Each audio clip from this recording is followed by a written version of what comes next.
been too long now. I think that I want a second guess you, a second guess me, a second guess.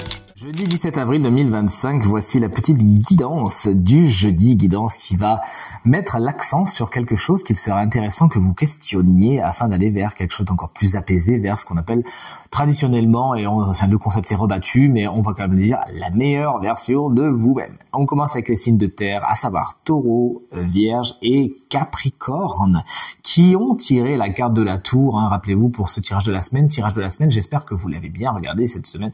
Si tel n'est pas le cas, il n'est pas trop tard. La carte de la tour, chers amis signes de terre, vous invite en tant que guidance à accepter l'écroulement. Il y a certaines choses qui risquent de se casser la figure dans votre vie, mais c'est pour le meilleur, tout simplement.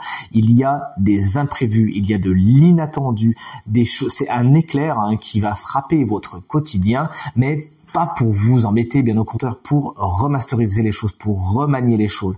La carte de la tour, on peut pas y faire grand chose et il s'agit de ne pas s'accrocher, de voir à quel point les bases sont importantes lorsque vous voulez construire quelque chose, car si tel n'est pas le cas, alors il faudra souffrir un écroulement plus tard. Rien ne sert, vous dit cette carte, de faire semblant que tout va bien alors que vous savez que les bases ne sont pas solides parce que de toute façon, ça vous rattrapera. Mais cette carte, vraiment, en tant que guidance, vous invitez également à accueillir l'inattendu, le surprenant, même si ça vient vraiment bousculer les lignes, c'est pour le meilleur.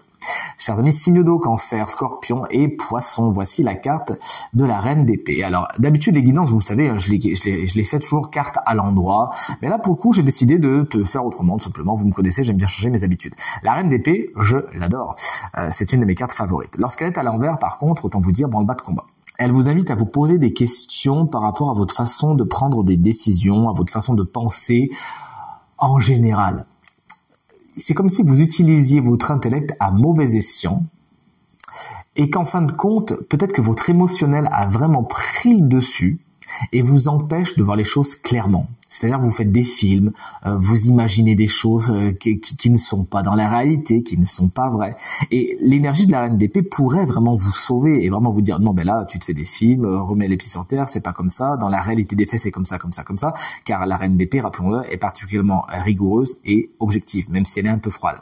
Et puisque vous ne l'utilisez pas, ça vous rend peut-être irascible. Ça vous fait dire des choses que vous pourriez regretter. Et tout simplement, ça vous fait ne pas voir les choses telles qu'elles sont. Guidance. Cette guidance vous est maintenant proposée afin de acter cette énergie de la Reine d'épée et d'une façon positive, à savoir celle qui va pouvoir regarder les choses objectivement telles qu'elles sont sans se faire de film. La Reine d'épée peut également représenter en tant que guidance, que guide, un signe d'air, Gémeaux, Balance, Verseau, qui pourrait être de bon augure justement pour vous. Chers amis signes d'air, vous voici justement Gémeaux, Balance et Verseau. Alors vous avez aussi une carte inversée et c'est encore une carte personnage, c'est le roi de coupe. Il est inversé. Alors vous, c'est un petit peu deux salles, deux ambiances. Autant vous dire que ces deux-là se complètent, mais ne sont pas du tout de la même famille. Le roi de coupe, lorsqu'il pose problème, entre guillemets, vous invite, vous, à lâcher un peu votre intellect. C'est-à-dire que c'est un petit peu le contraire de ce qu'on vient de dire. Vous êtes trop dans l'intellect, trop dans le réfléchi et pas assez dans le ressenti. Vous n'accueillez pas spécialement vos émotions de la meilleure façon qui soit. Et du coup, à force de vouloir trop les intellectualiser, vous les vivez pas. Elles peuvent même vous dépasser et vous rendre lunatique parce que vous n'arrivez pas à avoir le contrôle, vous n'arrivez pas à tout comprendre. Et pourtant, le roi de coupe, il comprend pas avec sa tête, il comprend avec son cœur.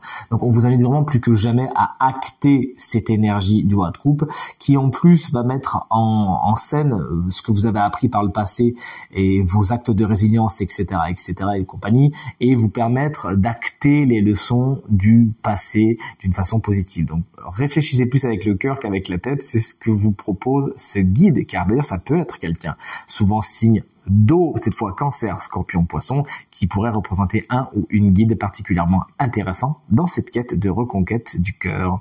Et enfin, chers amis, signes de feu, Bélier, Lion et Sagittaire. Chers amis Bélier, on vous embrasse bien fort si vous fêtez votre anniversaire aujourd'hui. Et la guidance, somme toute, je la trouve très sympa.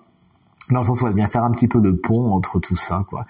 Le tarot, j'adore, vous le savez. C'est la carte de tempérance qui vous invite plus que jamais à être dans l'harmonie, à être dans l'équilibre, à calmer vos excès, à ne pas aller trop d'un côté ou trop de l'autre. Cette carte vous invite également à la conciliation. Il serait intéressant ces temps-ci que vous fassiez un pas vers les autres afin que les autres fassent un pas vers vous. Mais également, cette carte vous invite à être conciliant avec vous-même, à faire un pas envers vous-même. C'est une carte qui intuitivement, moi, me parle de guérison, chers amis signes de feu. On vous invite vraiment à vous intéresser à vous-même, à mettre de l'équilibre entre vous-même, dans vous-même, à harmoniser vos énergies, à harmoniser vos actes, vos envies, vos idées, afin d'aller vers vraiment un apaisement et un équilibre que je vous souhaite du fond du cœur. Et je vous souhaite à toutes et à tous une très belle journée.